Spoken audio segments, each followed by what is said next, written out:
What's going on, guys? It's Groove back with another one from the Almanac of Nival Rivikant. And if you're just coming in, go ahead and hit that like and subscribe, or at least a like. Come on, throw your boy a like.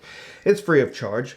So today's video is going to be going over the entire reason this book was wrote. So first of all, who the heck is Nival Rivikant? He is a tech billionaire. He's deep within Silicon Valley. He's made a bunch of tech companies. He's invested in a bunch of tech companies, and he currently owns an angel investment company, which allows him to invest into companies well in advance before they're even, available to the public, like Uber and Coinbase and Airbnb, again, years and years in advance before they actually go public. This book was wrote because the author loves his thoughts on happiness, because a lot of people who get to that billionaire status, now, of course, Google doesn't say that this man is a billionaire, but this man is definitely a billionaire. But a lot of people who get to that level, they have a hard time of dealing with happiness and being happy because they are constantly stressed out trying to maintain this billion-dollar empire. But Nival has he's reached that balance between happiness and wealth. And he gives us thoughts on how he achieved that. So that's what we're going to be going over today. All right, so let's jump into it. So he says the three big things in life are wealth, health, and happiness. We pursue them in that order, but the importance is reverse. So he says when learning happiness, one thing that we should all strive to understand is don't take yourself too serious. You're just a monkey with a plan. He believes that happiness is not something that you inherit or even choose, but it's a highly personalized skill that can be learned, like fitness and nutrition. Happiness is there when you remove the sense that something in your life is missing. We are highly judgmental, survival, and replicant machines. We constantly walk around and are thinking, I need this, I need that, trapped in a web of desires. Happiness is the state when nothing in your life is missing. Your mind shuts down, it stops running, it stops thinking about the past or the future. It stops thinking about something that you need to plan for. For a moment, you have internal silence. You are content and you feel happy. You can feel free to disagree. Again, it's different for everybody. And he's right, I kind of agree with him on that as well. We do have this constant need for something new. I need to upgrade, or what is that person doing, or how am I compared to this person? And so this desire always makes you need something more in your life, which then puts you in a place of you're discontent in life. He believes that people mistakenly believe that happiness is just about positive thoughts and positive actions. To him, happiness is not about positive thoughts. It's about the absence of desire, especially the absence of desire for external things. The fewer desires we can have, the more we can accept the current state of things, the less our mind is moving, the more present you become, the happier and more content you will be. Happiness to me is mainly not suffering, not desiring, not thinking too much about the past or the future. Really embracing the present moment and the reality of what is and the way it is. And I'm starting to see a lot more about that online as well. A lot more people are trying to get rid of their smartphones and just being more present in the moment. Because all you do on your smartphone all day is you're just downloading content, information,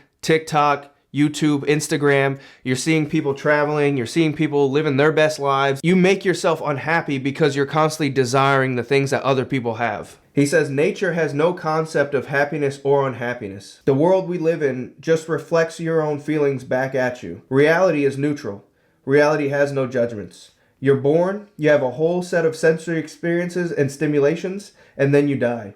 How you choose to interpret them is upon you. You have that choice. This is what I mean when I say happiness is a choice. If you believe it's a choice, you can start working towards it. People believe that this neutrality would be a very bland existence, but he doesn't believe so. He says this is the existence that children live in. If you look at children on a balance, they're generally pretty happy because they're really immersed in the environment and in the moment. One can be very happy as long as one is not caught up in their own head. A rational person can find peace by cultivating indifference to things outside of their own control. Some key things he does to find his happiness is he's lowered his identity.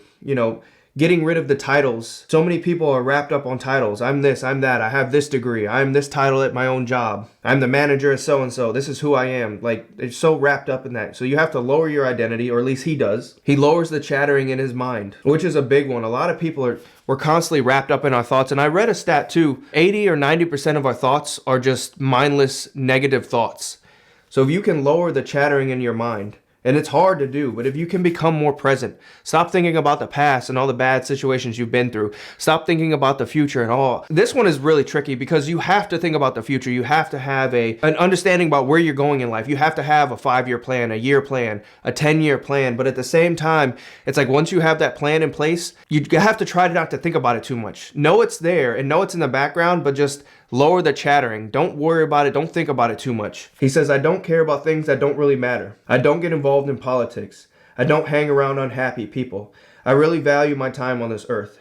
I read philosophy. I meditate. I hang around happy people, and this works. You can very slowly but steadily and methodically improve your happiness baseline, just like you can improve your fitness. Happiness is a choice. Happiness, love, and passion aren't things you find, they're choices you make. And this is huge because so many people today believe that happiness is an external thing. I'll be happy once I take that trip. I'll be happy once I get that car. I'll be happy once I get that Rolex. Again, it's a choice you can make, and you can make that choice today. Or at least he believes so. I believe that as well. He says, we crave experiences that will make us present, but the cravings themselves take us away from the present moment. Again, like I just said about, I just booked this vacation and I can't wait to take this vacation because then I'll be happy. But that takes you out of the present moment because you're always thinking about the future. And then now you're just in this unhappiness state until you get on that vacation. The author asks him a question. He asks, Are happiness and purpose interconnected? He says, for me these days, happiness is more about peace than it is joy. I don't think peace and purpose go together. That's a big one because a lot of people today will believe that you'll be happy once you find your purpose. And again, he says these aren't connected. Every desire is a chosen unhappiness. Every desire is a chosen unhappiness. That's kind of crazy.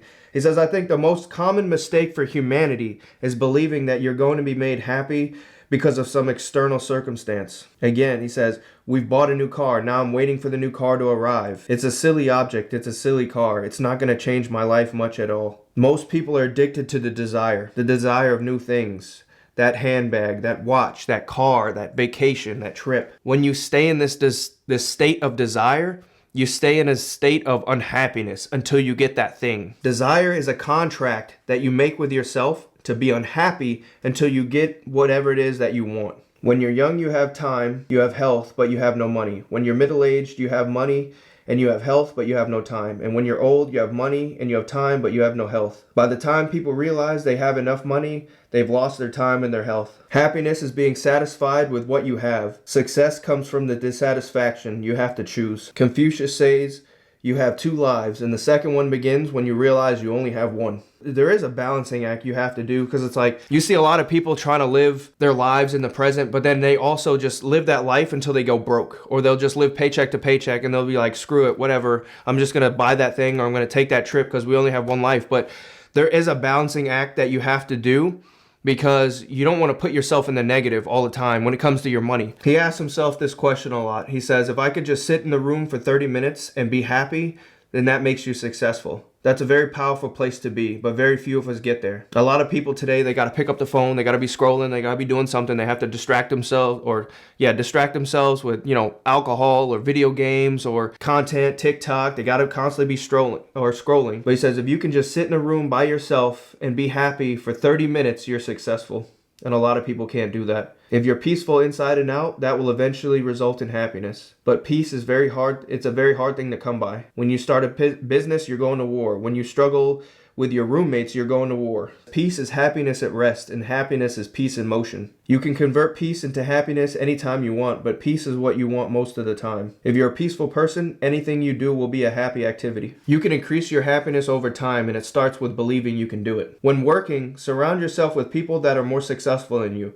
When playing, surround yourself with people more happier than you. The most important trick to being happy is to realize that happiness is a skill that you develop and a choice you make. You choose to be happy, and then you work at it. It's like building muscles. Being peaceful comes from having your mind clear of thoughts, and a lot of clarity comes from being in the present moment. It's very hard for people to be present in the moment. We're constantly thinking, I need to do this, or I want that. That has to change. So that's pretty much his thoughts when it comes to happiness. At the bottom line for him, it's being satisfied with what you have and being in the present moment. You definitely do want to continuously build in this life, always reaching higher goals, acquiring more assets, getting more wealthy over time. But at the same time, you want to be happy at every step of the way while you're building. And yeah, I think that is the ultimate happiness. If you're at peace with what you have and where you are, while continuously trying to build at the same time, if you can find that balance, which he has, that is the ultimate goal in life. Again, I think that's where you find your peace and happiness. If you can ride that line, you'll be good to go. And with that, go ahead and hit that like and subscribe, and I'll catch you guys in that next one. Peace!